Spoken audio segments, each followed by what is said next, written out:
الله الرحمن الرحیم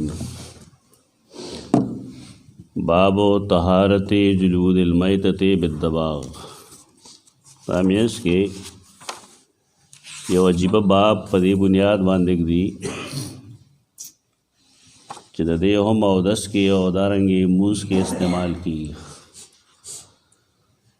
د زناورو سرمنې دا موز کې هم استعمال دی او اودس کې هم استعمال دی. عربو بعد دینه مشکونه جوړول د اوبو راوړلو لپاره مصلې به تم جوړول. نو دې کې یو جزوي بحث دی، هغه دا دی چې بالفرض یو زناور حلال دی د خوړلو دی، ما یوکل لحمه ورته وایي فقها، هغه څیز چې د هغې غوښه خوړلی شي دا حلال دی. او چې کله دی مونږ ذبح کو حلال کو نو دې سره د ټول وجود پاک شوی دی.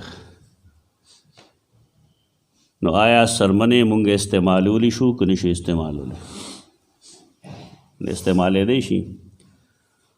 او د هغې طریقه دا وي چې دا سمودې دپاره په هغې مالګه واچوي، اشقار پې واچوي، نور څه کیمیکلز پې واچوي، نو د هغې نه بدبو ختمه شي. نو کم زناور چې حلال دی او د هغې دباغت شو، د هغې یا وچه شوه د هغې سرمن او د هغې نه بدبویي ختمه شوه، نو د هغې په استعمال کې د چا اختلاف نشته. اختلاف په دوو څیزونو کې دی. یو دا چې یو پاک زناور دی د خوړلو، لیکن هغه انسان حلال کړی نه دی، مردار شوی دی. او چې کله مردار شي نو آیا د سرمن پاکېدی شي او که نشي پاکېدی؟ یعنی آیا د ذبح کړي شوي حلال زناور په شان به د سرمن ګڼلی شي او که نه دا به مرداره میته ګڼلی شي؟ ځکه قرآن مجید دا فرمایلی دی چې انما حرم علیکم المیتة والدم ولحم الخنزیر وما اهل لغیر الله به. الله پتاسو مردار حرام کړی ده. مردار جدا چیز دی او حلال حرام جدا چیز دی. مردار هغې زناور ته وایي چې وی بنیادی طور هغه حلال، لیکن د ذبح نه مخکې انسان هغه ذبح کړی نه وي، حلال کړی نه وي. او د هغې تفسیر سورة المائده کې بیا شته دی چې والمنخنقه والموقوذه والمتردیه والنطیحه وما اکل السبع. دا هغې قسمونه د مردارې. مرداره کې څنګه چې عام مردار زناور حرام داخلیږي، نو هغه حلال زناور چې هغه بغیر د ذبح داخل مړه شي نو هغې ته هم مردار وایي. مردار خو حرام ده. نو سوال لای چې کله حرام شوه نو آیا د هغې سرمن استعمال به جایز که ناجایز وي؟ دا حدیث د هغې وضاحت کوي چې که بالفرض یو زناور حلال زناور دی لیکن مردار شوی دی، نو د هغې سرمن استعمال جایز دی، د غوښې استعمال حرام دی. اکثر مسلمانان قصابان مردار زناور راوړي او خرڅوي. د هغې د وجې نه بې شمېره بیماری پیدا کېږي. د ذبح کې نور څه نشته دی او دا ظلم هم نه دی. هندوان وایي تاسو ظلم کوئ. ظلم په دې کوئ چې یو زناور رونیسئ، هغه حلال کړئ او د هغه نه ساوځي، دا زیاتی نه کوئ تاسو. هغه لوی لوی خلک وله جواب ورکوي چې ولې تاسو سبزی خورئ؟ نو هغې وي له سبزو کې سا نشته، بوټو کې هم سا شته. دا ټول زیرو خوري. دا لویږي ولې؟ لویږي په دې وجه چې دې کې سا شته دی. دا جدا چې هغه سا تا ته نه ښکاري، اوس ښکاري خلکو ته. ساینس چې چا ویلي زده کړی کړي نه یې پوهېږي چې دې کې سا شته دی.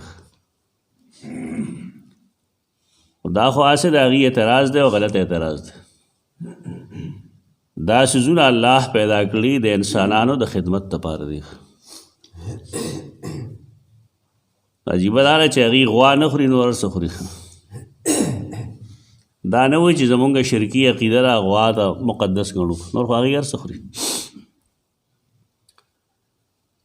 اسلام کې دا څیزونه نشته دی، دا زمونږ د خدمت دپاره دی.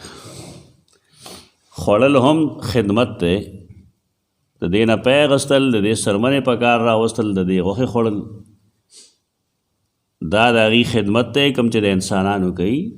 الله رب العزت دا پیدا کړي د دې دپاره دی، دا ظلم نه دی. دومره دا چې هغه کله حلالولی شي نو په تیره چاړه دی حلاله کړی شي. او دویم دا چې کله حلاله شي نو بیا پرېښودل پکار دي د دې دپاره چې د هغې پوره وینه په خپل طبیعت وځي. د وینې ایستو قسم کمال دی هغه دا دی چې ټولې بیماری او ټولې خوبۍ دا په وینه کې. نو کومه خوبي چې وینه کې ده ناصرمن ته شامله شوې ده، او کومه خوبي چې په وینه کې نه وي بلکې برایي وي نه وینه کې ګرځي، د هغې خارجول ضروري. د بعضې خلکو خیال نه چې ځناور ځان سره نیسم دا په د رحم کوم ګن دی، دا رحم نه دی، پرېږده چې وینه دې وځي. چې څومره هغې لاس پې ډېرو وال دومره بهتري ده د انسانانو لپاره. اسلام کې ذبح حرام نه ده بلکې ذبح سره طهارت راځي د زناور. زناور نه چې دغه ګنده وینه کله وته دې ته دم مسفوح وایي. قرآن مجید دم مسفوح ته حرام ویلی دي، بیدون کې وینه حرامه ده. زمونږ خلک پخوا زمونږ کور خوا کې ګاونډیانو هغوی به د دمې مریضانو نه په لوی اختر کې به لوښې ورسره و، څاروی چې به لاړېده نو هغې ته به یې ونیو دې مری ته، بیا به یې ګرمه ګرمه څکله. داسې کوم غلطوب دی چې تا ته قرآن څو ځله لیکلي ودم بیدون کې وینه حرامه ده، دی بیا مو وینه ده ښه شی دی. دا څنګه مسلماني ده؟ قرآن باندې د ټول نه غټ قسم هغه سړی خوري چې په قرآن نه پوهېږي نه پې عمل کوي. قسمونه پې خوري ناول پې مو وکړ. بیدون کې وینه حرامه ده الا ان تکون میتة او دما مسفوحا. دم مسفوح حرام دی، دی کې شفا نشته. نو بار کې دغه سره څاروی حلال شي، پاک شي. طهارت د څاروي دا داغه ذبح ده. مسلمانان خوري دا دی کې صاحب نشته دی، د خلکو اعتراض بیجا دی.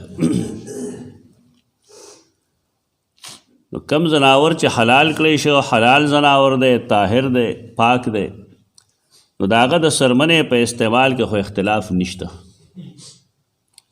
اختلاف یو په دې کې دی چې یو زناور پاک دی لیکن هغه مردار شوی دی، نو آیا د هغه څرمن موږ استعمالولی شو؟ نو دې حدیث کې د هغې وضاحت کوي.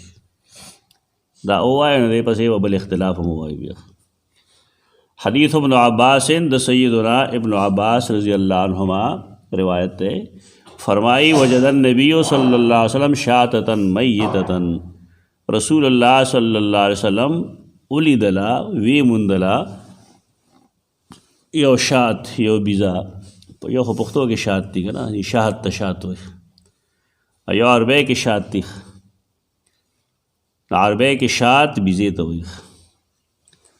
ابو چې مګر راغله نو ما ته چې دا ستا خبره ته کوې که نه کمه د حدیث حوالې سره چې نوم کېښودل دې کې ډېر احتیاط پکار دی. نو مې دا حدیث دی نوي تاوی چې د دې اثر پې ښکاره کېږي. نو مې حدیث کې راځي چې نوم ښک دی. نو بیا د شات تا خبره شروع کړه چې یو ځای کې مې نکاح تړله، تپوس مې کو د هغې زنانه نه چې ستا نوم څه دی؟ هغې چې د پلار مور نوم شات ایښی و، ګبین که نه. هغه وایي چې زما نوم شاته دی.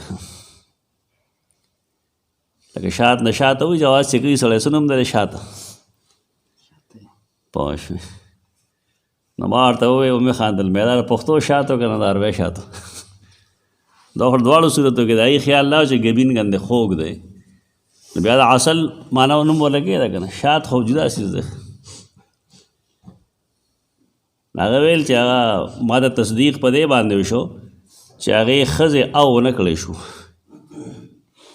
یعنی نکاح باندې رضا وه بېشک، خو هغې رضامندي ښکاره نه کړی شوه. وي ما چې د شاته لفظ مطلب هم دا دی چې دا شی به رستو کېږي. ما ته زه بل څوک وله وګورئ نو یا نوم بدل کړئ او یا وله بل څوک وګورئ چې دا نوم ته نکاح یې وشي. نو بهرکیف یو د پښتو شات دی، پښتو کې شات شهد دی اصل کې، اردو لفظ دی شهد منې ګبین، عربی کې هغې ته عسل وایي، او دا شات کم چې دلته کې وایي نو دا بیزې ته وایي، یې ته معزوم وایي که بس بعض خلکو نه یې معزوله د الله بیزه پوه شو. اکه دا ته معز الله کې نوم غلط شه، معز الله باندې الله له عزت ورکوونکی، بس نمونه کې دي خلک. وجد النبی صلی اللہ علیہ وسلم شاة میتة اعطیتها مولاة لمیمونہ من الصدقہ، چې هغه ورکړی شوې وه د میمونه رضی الله تعالی عنها ازادې کړی شوې وینځې ته، یو مولا یو مولات، مولا منې آزاد کړی شوی غلام، د مولاګانې معنی دي د ځای مطابق به د هغې معنی راځي، دا نه چې هر ځای کې به یو معنی. د الله په باره کې کله مولا لفظ راځي، کارساز، مشکل کشا، هر تکلیف لري کوونکی، هر مصیبت لري کوونکی. مونږ چې وایو انت مولانا فانصرنا علی القوم الکافرین، ته زمونږ رب یې، ته زمونږ کارساز یې. او کله مولا هغه چاته وایي چې هغه د بل ملک نه راشي، یو ځای کې پاتې شي او څوک دوست ځان له جوړ کړي، د دې دپاره چې د هغې په رشته کې دی ور داخل شي، نو هغه ته مولا وایي. لکل جعلنا منکم موالیه، عربو کې دا رواج ډېرو، بار نه به خلک راغی او پای کلي کې به ځان له څوک سړی دوست کو، او بیا به دواړه لاړل نو خانه کعبې مخکې به څه شی لال کړو، د هغې وینه به یې کېښوده، په یې کې به دواړو خپل لاس کېښود. مطلب دا چې مونږ اوس د وینې رشته دار یو او د یو بل په ځای به په کار راځو، دې ته مولا وایي.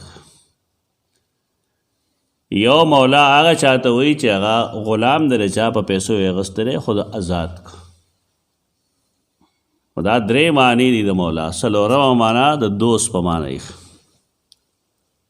عام دوست، لکه یو سړی هغه علم کړي مونږ وایي مولانا صاحب، دا مولا به معنی دوست. هسې صحیح لفظ مولوي دی، خو زمونږ علما ماډرن شو که نه، د دې مولوي نه خو مولانا ورته وایي، په خوشحالي په مولوي صاحب باندې خفه کېږي. مولوي صاحب باندې مولا والا، الله والا، هغه ډېر مناسب لفظ دی، صحیح لفظ دی. حدیث کے راضی رسول اللہ صلی اللہ علیہ وسلم سیدنا علی ته فرمایلیو من کنت مولاه فعلی مولا، د چا چې زه دوست یم نو علی د هغه دوست. هغه یو دروغجن دی که نه، انټرنیشنل دروغجن ورته زه یم. هغه حدیث وایي نو هغه څه وایي، دا سردار په معنی نه دی بلکې په هغه معنی دی کوم چې دا خلک وایي.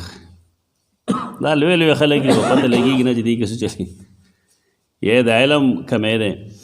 صحیح حدیث ته بعضې خلکو هسې حدیث تخپې اړه مې کړي، په دې ما ګڼې جمعې بحثونه هم کړي دي خطبو کې. دلته کې مولات ازاده کړی شوې وینځه. میمونه رضی الله تعالی عنها ام المؤمنین ده، زمونږ او ستاسو مور ده، د رسول الله صلی الله علیه وسلم بیبي ده، خو د هغې یو ازاده کړی شوې وینځه وه، هغې له ورکړی شوې وه هغه بیزا من الصدقې، صدقتې د صدقې نه.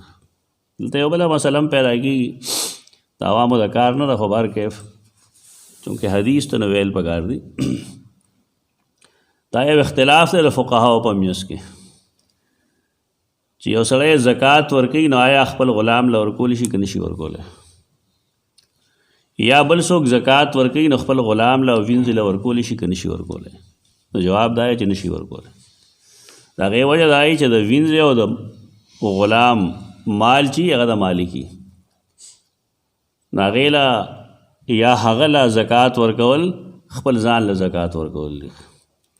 آیا بل څوک زکات ورکولی شي؟ هغې کې مسله ده. هغه دا چې که مالک یې مالدار نو بیا نشي ورکولی، او کمالې کې غریبو نو بیا ورکولی شي. بار کې دا اختلافي او مسله دلته کې فقهي دلته کې چې کومه مسله د هغه دا هم ده چې دا وینځه خو ازاده کړې شوې ده نو که دې له ورکړې شوي د صدقې نه د زکات نه کې صاحب نشته. مردار یې ولیده مړه پرته وه. فقال النبي صلی الله علیه وسلم نو رسول الله صلی الله علیه وسلم فرمایل هل انتفعتم بجلدها تاسو د دې د سرمنې نه فایده نه اخیسته؟ دا خو مرداره ده لیکن شی خو حلال دی که نه بیزه خو حلال ده. نو ما ویل چې دې کې مسله دا ده اختلاف خلک کوي پکې لیکن دا اتفاقی خبر ده چې یو ځناور حلال دی نو د هغې د سرمنې نه فایده اخیستلی شي. دباغت باندې رنګولو باندې پای مالګه واچوي. ښکار یو څیز دی تاسو به یا پیژنئ او سیانه مشران یې پیژني تور تور غونده وي هغه تریو وي ها ښکار تریو وي.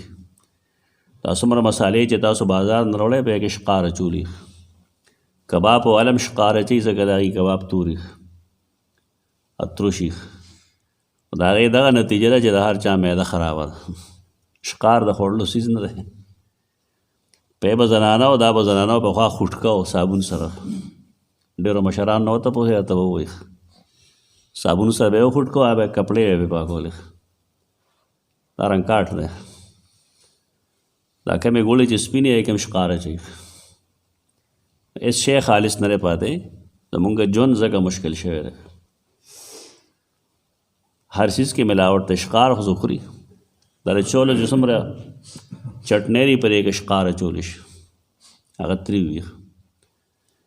او د هغې نقصان دا دی چې د کولمو بیماری د دې نه پیدا کېږي. یو سړي ته وایي کور وخوره ځان له پوخ که نه هغه وي دا خوند نه کوي. دا خوند ورکوي چې 3 غنټې باتروم کې ناست وي. زموږ استاد محترم محمد حسین نیلوي رحمه الله به وایي ذایقه خو تر دې ځای پورې ده خوند تر کې مې پورې پخلی کې. یو سړی خوږ شی خوري یا خراب شی خوري او تر مرۍ پورې د هغې ذایقه وي نو لاندې پې څوک پوهېږي. او د 1 انچ د ذایقې دپاره مونږ ټول ژوند تباه کړو ځان له. او بیا کنځلې خلکو ته کړو ځان ته ولې کنځلې نه کړو. ذایقه دومره ښه شی خو نه دی. هل انتفعتم بجلدها آیا تاسو فایده نه اخیستله دې د جلد نه؟ سرمایې نه هم فایده اخیستل پکار وو. دلته محدثین لیکي چې د قرآن کریم آیت چې کوم انما حرم علیکم المیتة والدم ایک اجمال ہو. حدیث د هغې تفصیل وکړو چې یو ځناور چې هغه مردار دی خو حلال لیکن مردار شوی دی نو د هغې سرمن استعمال کیدی شي. کم خلک چې حدیث نه مني نو ستا په خیال هغې سره څه جواز وی د دې خبرې چې د مردارې سرمن استعمالول جایز دي که ناجایز؟ حدیث ته خلک د ګپ په نظر نه ګوري. حدیث د رسول الله صلی الله علیه وسلم دا د قرآن مجید د بعض آیاتونو تفصیلات ښیي د هغې بنیادونه ښیي. قرآن خو مرداره حرام کړې ده مطلق حرام. سرمنې سمیت ذکر نه کړی قرآن څه لیکن رسول الله صلی الله علیه وسلم د هغې تفصیل دا وکړه چې نه د هغې جلد چونکې د خوړلو نه دی بلکې د بیروني استعمال دی. خلک یا خو هغه اغوندي د کوټ په طور یا لاندې اچوي د لمسي په طور یا د هغې نه مشک جوړوي. وړې وړې لوټې ورته هم پخوا جوړې دي. هغې ورته ځان له د شرابو جوړول لپاره لوښي هم جوړول. پخوا دا څیزونه خو نه وو دا کوم چې موږ استعمالو. نو رسول الله صلی الله علیه وسلم د هغې نه د فایدې اخیستو اجازت ورکړه. قالو هغې سوال وکړو چې انها میتة دا خو مرداره ده قرآن ورته مرداره وایي. نو هغه وفرمایل انما حرم اکلها د دې خوړل حرام دی. د دې خوړل حرام دی او د دې د سرمایې نه فایده اخیستل دا جایز دی. مسله خو معلومه شوه. دې کې یو دویمه خبره ده هغه بیا دا ده چې یو شی بنیاد نه مردار دی. قرآن هغې ته حرام ویلی دی. لکه خنزیر شو سپی شو یا داسې ځناور چې هغه مشکوک فیه دی، د هغې جوټه مشکوک فیه دا شک پکې کړی شوی لکه خر شو، آیا د دې سرمن په پخولو باندې حلالیږي، یعنی استعمال قابل ده که نه؟ نو فقها هغې چې اختلاف کوي د هغې څه بنیاد یو خو زموږ عوام یې دې خوا سے لګیا شي، بس د ړانده لاس غرګی د هر خوا چې ځنو ځي. یو پوهه خلک نه د اختلاف څه وجه وي، هغه وجه زما په نس قوي ده، د بل په نس به کمزوري، د بل په نس به قوي، زما په نس به کمزوري. هغه د ذهني اپروچ مسله ده. هغه دا ده چې یو خو خنزیر دی، د خنزیر خو هېڅ شی نه حلالیږي، نه په دا باغت او نه په غیر د باغت. ځکه قرآن هغه ته مطلق حرام ویلی دی، پلیته یې ورته ویلی. پاتې شي نور څیزونه، نو په هغې کې د بعضې فقهاو خیال دا دی چې سپی وغیره دا نه پاکیږي او خر وغیره دا پاکیږي. خو بهرکیف دا اختلافي مسله ده، مختلف فی مسله ده. کومه چې اتفاقي مسله ده بس هغه زده کول پکار دی. اتفاقي مسله دا ده چې یو شیز حلال دی، د ذبح نه بغیر هغه حلال هغه مردار شوی دی، ذبح نه ده شوی، نو آیا مونږ د هغې د سرمن نه فایده اخیستی شو؟ حدیث کې د هغې ذکر ده صرف، په نور خو قیاسات دي په هغې. نو رسول الله صلی الله علیه وسلم د دې اجازت ورکړی چې او که یو حلال زناور مردار شوی دی نو د هغه سرمن مونږ استعمالولی شو. پخوا به وو لمسي به وو کور کې، اوس څوک نه پېژني، زموږ نوی نسل نه لمسی پېژني او نه مشک پېژني، داسې ځینو دوی واقف نه دي چې داسې شی څه بلا ده.